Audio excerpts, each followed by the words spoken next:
This play was inspired by a well-known dream that many people in professional and amateur theater have, that they must go perform in a play that they have inexplicably never been to rehearsal for, and for which they know neither the lines or the plot. So this is George. He is an accountant who wanders onto an empty stage, not certain where he is or how he got there. The stage manager informs him he's the understudy and must go on in a few minutes. George doesn't know his name, doesn't think he's an actor. He believes he's an accountant and has no idea what the play is supposed to do. He's pushed on stage dressed as Hamlet and finds himself opposite a glamorous actress who seemingly is in Noel Coward's private lives. George does his best to guess the lines and guess appropriate behavior, but then the actress leaves, and suddenly a new actor comes in, spouting Shakespearean verse from Hamlet. This is much harder to guess, and after a while, George is left alone and must improvise his own Shakespearean soliloquy.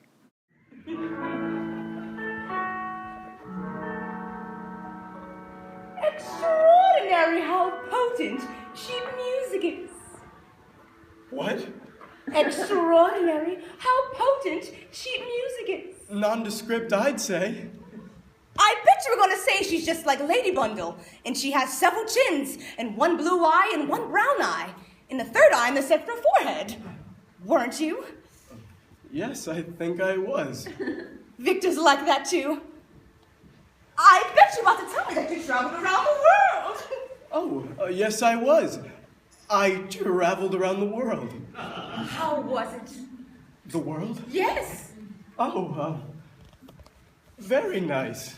I always feared the Taj Mahal would look like a biscuit box. Did it? No, not really. I always feared the Taj Mahal would look like a biscuit box. Did it?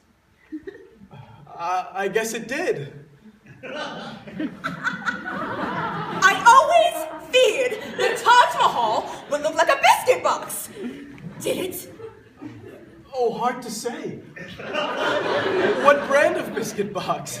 I always feared the Taj Mahal would look like a biscuit box. Did it? Did it? Did it? Oh, Did it? I wonder whose yacht that is out there. Did it? Did it? Hi, this looks dusty. I think I'll just clean it up a little.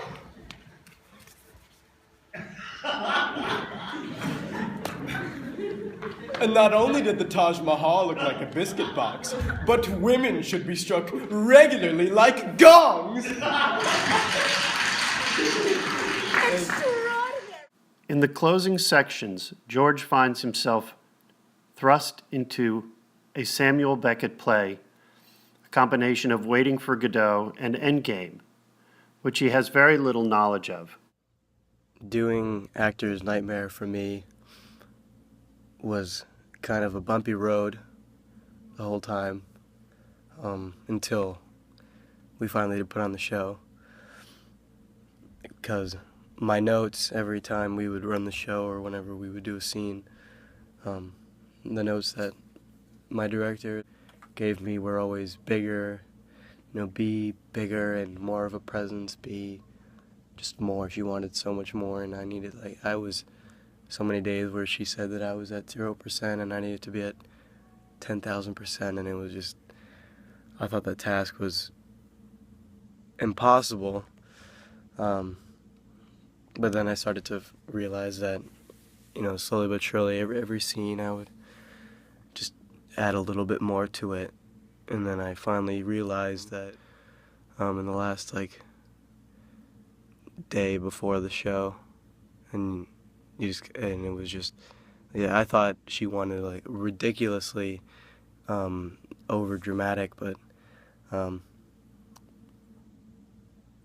I feel like I was able to give her what she wanted, and though she wanted something different, she said the way I played it, she said it worked. So, and it worked for me in my. So I kind of made George my own, and. Or not to be. That is the question. Maid? Line?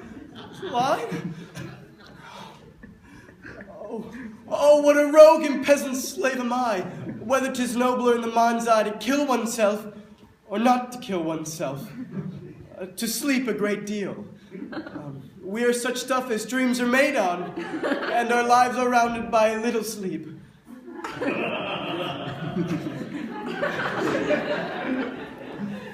A thrift, Horatio, neither a borrower nor lender be, but to thine own self be true.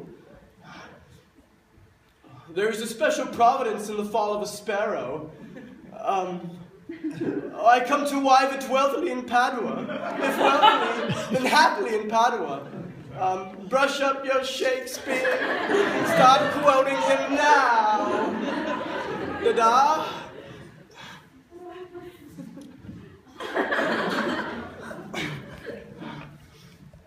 How was China? Very large China. And Japan? Very small Japan. Oh, I pledge allegiance to the flag of the United States of America and to the republic for which it stands, one nation, under God, indivisible, with liberty and justice for all. Line!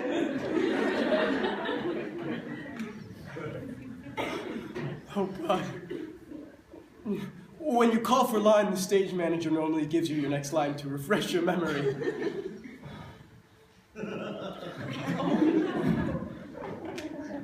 The quality of mercy is not strained. It droppeth as the gentle rain on the place below.